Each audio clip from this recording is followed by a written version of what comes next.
என்னால் அந்த சம்பவத்தை மறக்கவே முடியாது. அவர் சொன்னது அத்தனை உண்மையான ஒரு தேவனுடைய தாசன். அவர் கேப் டிரைவராக இருந்திருக்காரு. அப்போ ஏதோ ஒரு இடத்துல என்ன பண்ணுறாங்கன்னா, ஒரு ஒரு ஒரு பர்சனை கொண்டு வர சொல்கிறாங்க. இவருக்கு அந்த ரூட் தெரியல. அவர் அந்த சிட்டியில் பிறந்தவர் இல்லை, அவர் ஒரு அர்பன் ஏரியாவில் பிறந்தவர். அதனால் அந்த இடம் தெரியாததுனால அட்ரஸ் கொடுத்து அவர் அனுப்புகிறாங்க. அப்போ இப்போ இருக்கிற கூகுள் மேப்லாம் எதுவும் கிடையாது.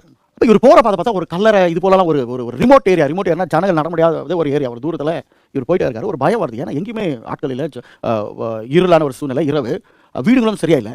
எப்படி கண்டுபிடிச்சிட்டு அந்த இடத்துக்கு போய் இவர் ஹார்ன் அடிக்கிறாராம், ஃபோன் பண்ணுறாரா, அந்த நபருக்கு தெரியல. ஹார்ன் சத்தம் கேட்குதானாக்கா, எனக்கு கேட்கலன்றாங்களாம். இவங்களை நேரத்தோடு கொண்டு போய் விட்டால் தான் இவர் கம்பெனியில் என்ன பண்ண வைப்பாங்க, இல்லைன்னா பிரச்சனை ஆகும், இவருக்கு சேலரிலாம் கட் பண்ணுவாங்க. அப்போ தான் இவர் ரட்சிக்கப்பட்ட தேவனுடைய மனுஷன் ரிவர்ஸ் எடுத்து பரிசுத்த ஆவியானவரே எனக்கு உதவி செய்யணும்னு ஜெபிச்சாராம். ஜெபிச்சு ரிவர்ஸ் எடுத்து இப்படி திரும்பினதுமே இரவு 2 மணிக்கு இது நடக்குது. அப்போ ஒரு வாலிபன் ப்ளூ கலர் ஷர்ட் போட்டுட்டு ஒரு இடத்துல நின்றுட்டு இருந்தார். அவர்கிட்ட போய் கேட்டாராம், இந்தார் நான் அப்படி தேடிட்டு இருக்கேன், அவங்க அட்ரஸ் தெரியுமா, அவங்க பேர் வந்து பூர்ணிமான்னு எனக்கு சொல்லி அனுப்பியிருக்காங்க, அவங்க அட்ரஸ் தெரியுமா, அவங்கள நான் கொண்டு போயிட்டு என்ன பண்ணணும், கம்பெனியில் விடணும் அப்படின்னு போதும் அந்த வாலிபன் சொன்னாரா, நீங்கள் நேராக போங்க, ரைட் எடுங்க, லெஃப்ட் எடுத்தீங்கன்னா ஒரு ஆர்ச் ஒன்று வரும், அதுக்குள்ளே நீங்கள் போனீங்களா அவங்க அப்பாவோட அந்த பெண் வந்துட்டு இருக்கும்.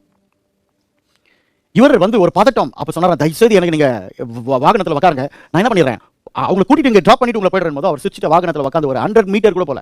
அப்போ சொன்னார், நான் வேற இடத்துக்கு போகிறதா இருக்கு, நீங்கள் என்ன பண்ணுங்க, நீங்கள் போங்க, நான் சொன்ன மாதிரி ஆகும் அப்படின்ட்டு இறங்கி அவர் என்ன பண்ணாரு, சிரிச்சிட்டு போறாரு. இவர் கொஞ்சம் மூவ் பண்ணிட்டு, ஐயோ நம்ம தேங்க்ஸ் சொல்லிட்டு திரும்பி பார்த்து ஆளை காணோமா. சரியா அவர் சொன்ன மாதிரியே ஸ்ட்ரைட்டாக போயிட்டு ரைட் எடுத்து லெஃப்ட் எடுக்கும் போது ஆர்ச் வருது.